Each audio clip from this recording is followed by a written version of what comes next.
সুপ্রিয় দর্শক মন্ডলী, আপনাদের আশীর্বাদ মাথায় নিয়ে আমরা শুরু করতে চলেছি আমাদের প্রচলিত অন্য নাটক। আপনারা ধৈর্য সহকারে বসে পড়ুন। অনেকটা সময় ধরে আপনারা অপেক্ষা করছেন। দর্শক মন্ডলীকে অসংখ্য ধন্যবাদ। আর এত সুন্দর একটা পরিবেশ আপনারা বাজিয়ে রাখছেন, আপনাদের কাছে আমরা কৃতজ্ঞ থাকবো। এখানকার দর্শক মন্ডলীকে দেখে আমরা খুবই গর্বিত হলাম। যাই হোক, আজকে যে আপনাদের সামনে যে নাটকটি তুলে ধরবে আপনাদেরই এলাকার বাচ্চারা, আপনাদেরই ভাই বোন, যদি কোনো ভুল ত্রুটি করে থাকে দয়া করে আপনারা ক্ষমা চোখে দেখবেন। এখন আপনাদের সামনে যে নাটকটি পরিচালনা করব সেই নাটকটির নাম হলো কোন প্রথা সমাজ গড়ার শপথ। কোন প্রথা সমাজ গড়ার শপথ। কোন প্রথা সমাজ গড়ার শপথ। এবার আসুন, আমি আমার প্রতিটি নাটক টিমকে মঞ্চে আসার জন্য অনুরোধ করব। সবাই মঞ্চে চলে আসুন, একসঙ্গে সবাই চলে আসুন।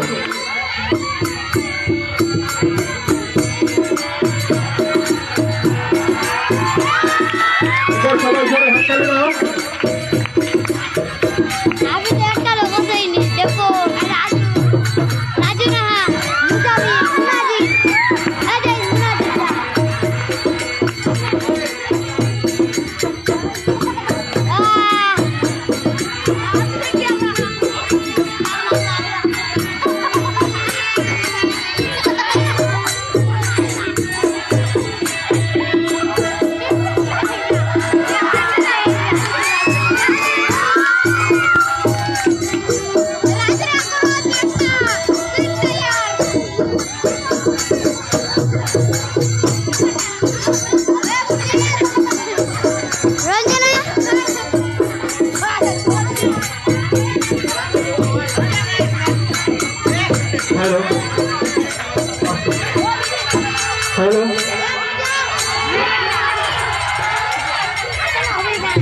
দর্শক মন্ডলের কাছে অনুরোধ, আপনারা চিৎকার চেঁচামেচি করবেন না।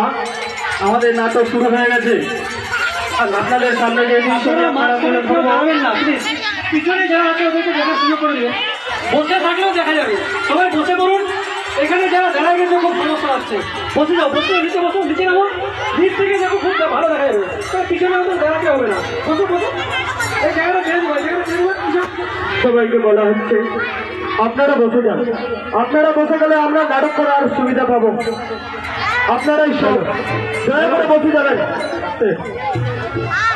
এই নাটকটি হলো বর্তমান সমাজে এখন যে মেয়ে বা ছেলের বিয়েতে ফোন দেওয়া ও ফোন নেওয়া, এটা আমাদের সমাজে একটা কুসংস্কার হয়ে গেছে। তাই আমরা যে একজন বৃদ্ধ বাবা, একজন গরিব বাবা, তার যদি 3 থেকে 4টা মেয়ে আছে, সে কতটা কষ্ট দুঃখ করে টাকাটা জোগাড় করে সেই মেয়ের বাবার কষ্টটা আমরা আপনাদের সামনে তুলে ধরবো। এতে যদি কোনো ভুল ত্রুটি হয়ে থাকে দয়া করে আপনারা ক্ষমা চোখে দেখবেন। এবার প্রত্যেক নাটক পার্টিকে আমি বলবো, তোমরা নিজ ঘরে চলে যাও, যার যার রোল আছে সবাই এক এক করে আসবে।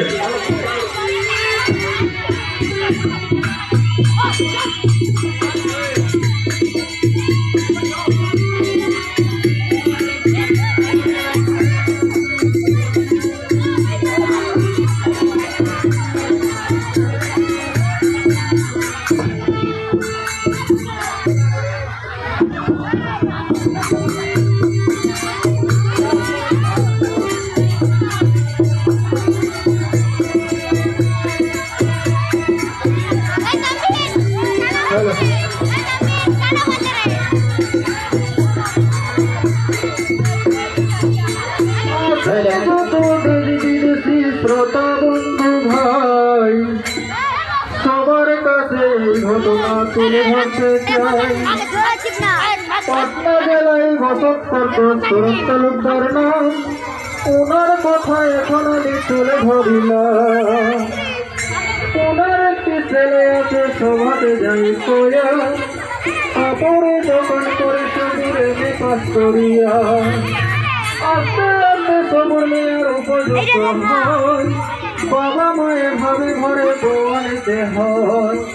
আমার ছেলের করা মুরে দিয়া, আমার ছেলের করা মুরে দিয়া, একটা ভালো মেয়ে কই কাম খুঁজারে, আমার ছেলের করা মুরে দিয়া।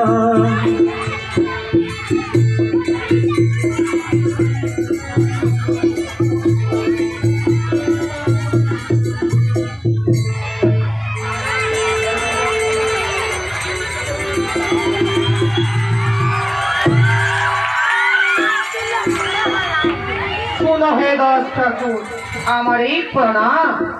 নিষ্ঠুর জমিদার আমার এই নাম।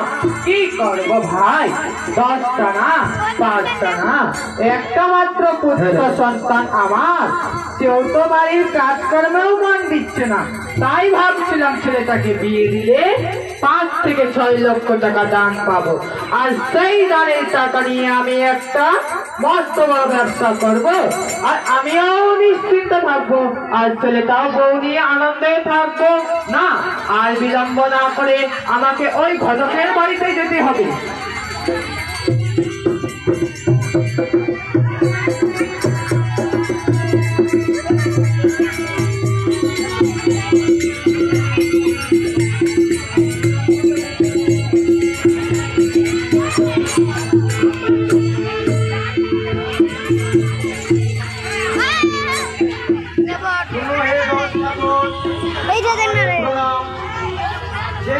ঘটক আমার এই নাম।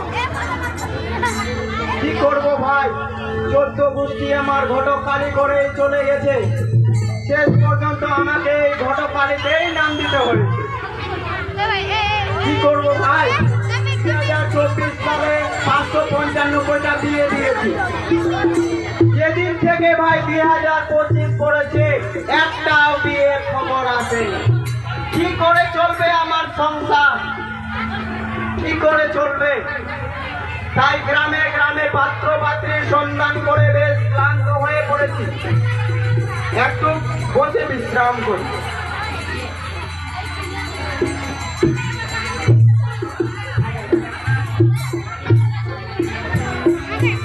ঘটক বাবু, ঘটক বাবু, ও ঘটক বাবু, বাড়িতে আছো নাকি?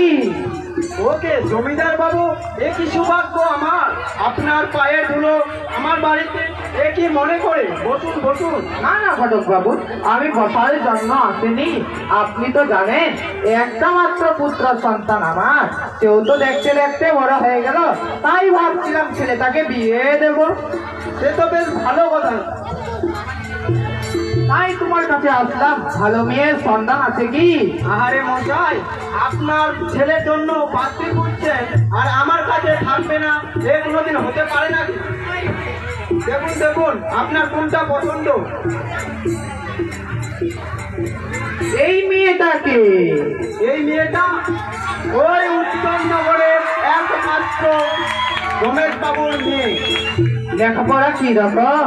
আরে মশাই, লেখাপড়া তো অতি উত্তম। দান ফুন দেবে তো আবার? আরে মশাই, দানপুরের ব্যাপারটা আমার উপরে ছেড়ে দিন। তাও কথা দেবে? ধরুন 5 থেকে 6 লক্ষ টাকা। তাহলে তুমি আর দেরি না করে ওই মেয়ের বাবার বাড়িতে গিয়ে বিয়ের দিনটা একেবারে ঠিক করে আসো। হ্যাঁ, তা তো আমি যাব। আপনি আমাকে কিছু খরচা পানির ব্যবসা দিন। এই ধরো 5,000 টাকা, লাগলে আরো দেব, তুমি একেবারে বিয়ের দিনটা ঠিক করে আসো। ঠিক আছে জমিদার বাবু, আমি অবশ্যই। তাহলে আমি আসি ঘটক বাবু। ঠিক আছে জমিদার বাবু, ঠিক আছে। না না, এতদিন পরে তো একটা বিয়ের খবর আসলো, বেশি বিলম্ব না করে আমাকে অতি শীঘ্রই যেতে হবে ওই রমেশ বাবুর বাড়িতে।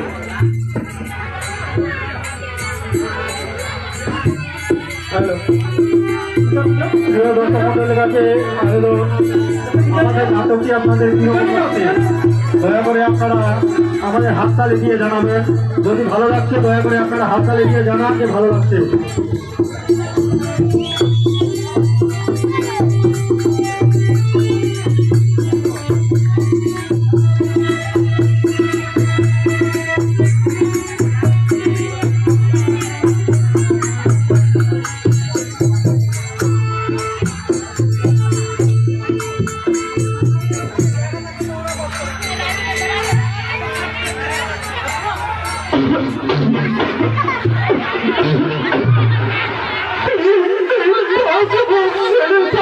আমাকে এই বুড়ো বয়সে কাজ করতে হয়।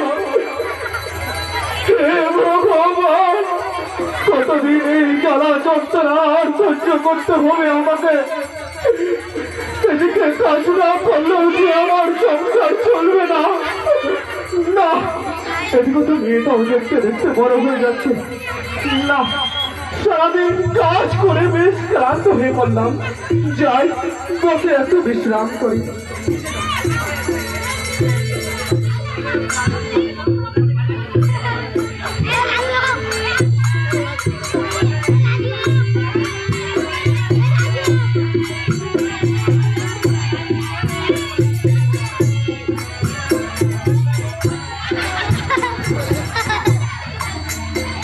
রমেশ বাবু, ও রমেশ বাবু, বাড়িতে আছেন নাকি? ঘটক বাবু, হ্যাঁ রমেশ বাবু। তা আপনি হঠাৎ আমার বাড়িতে? আসুন আসুন, বসুন। রমেশ বাবু, আমি বলতে আসেনি। তা কি মনে করে আসলেন ঘটক বাবু আমার বাড়িতে? রমেশ বাবু, আপনার মেয়েটাও তো দেখতে দেখতে বড় হয়ে গেল, তাই ভাবছিলাম আপনার মেয়ের জন্য একটা ভালো পাত্র নিয়ে এসেছি। খবর কি? এই গরিবের মেয়েকে আমাকে কে বিয়ে করবে ঘটক বাবু?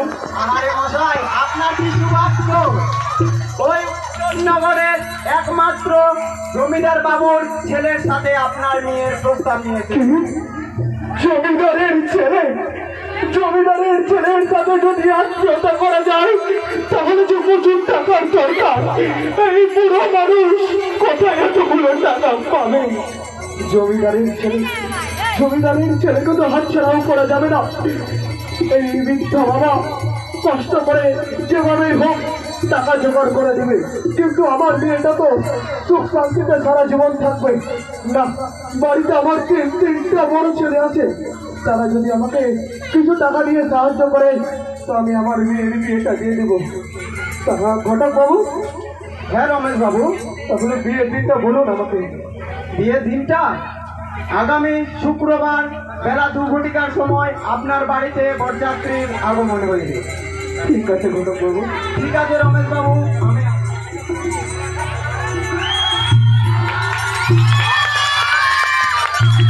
হে ভগবান, ছেলে তিনটাকে না জানে আমি আমার মেয়ের বিয়ে ঠিক করে ফেললাম।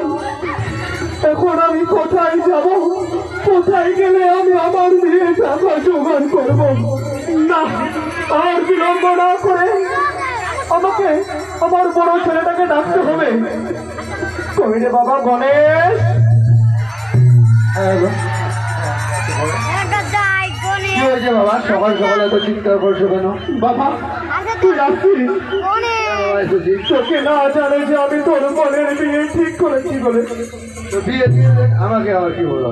বাবা রে, বর্তমান যুগে যদি বিয়ে নিই তাহলে 4 থেকে 5 লক্ষ টাকার দরকার। তুই আমাকে কিছু টাকা দিয়ে সাহায্য কর বাবা। কি টাকা? টাকা আমি কোথায় পাবো? সামনের মাসে ওখানে আমার শাড়ির বিয়ে, আমাকে প্রচুর টাকার দরকার। আমি আপনাকে টাকা দিতে পারবো না। আপনার মেয়ের বিয়ে আপনি ভাবুন। আমি এখন আসি বাবা। বাবা